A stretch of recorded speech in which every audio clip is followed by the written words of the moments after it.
बिस्मिल्लाहिर्रहमानिर्रहीम। अस्सलाम वालेकुम फ्रेंड्स, मैं आपको अपने channel whole country jobs update में खुशामदीद कहता हूँ। आज मैं आपके लिए पीओ बॉक्स 2895 GPO इस्लामाबाद की जॉब्स लाया हूँ, जिसमें आप पूरे पाकिस्तान से अप्लाई कर सकते हैं। लास्ट डेट 20/10/2021 है।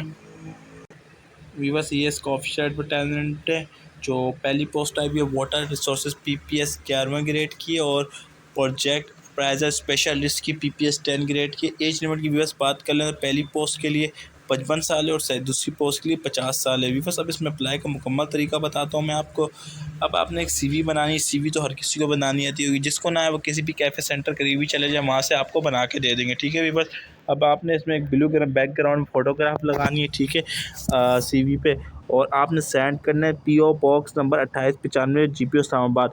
ठीक है, लेकिन उसके क्या नाम है साथ आपने डॉक्यूमेंट्स भी अपने लगाने हैं। ठीक है, और राइट कॉर्नर पे एनवेलप पे पोस्ट का नाम वाज़ेह तौर पे लिखिएगा। ठीक है व्यूअर, और कोई भी क्वेश्चन होता है आप लोगों को तो आप बेझिझक मुझसे कमेंट में पूछ लिया करें, इंशाल्लाह रिप्लाई ज़रूर दूँगा। मेरे को छोटी सी भी 1-2 पोस्ट की भी कोई जॉब मिलती है तो मैं वो ज़रूर दिखाता हूँ, क्या पता कोई जॉब देखने वाला है किसी को काम आ जाए मेरी वीडियो। ठीक है व्यूअर्स, अल्लाह हाफ़िज़, नेक्स्ट वीडियो में मुलाकात हो।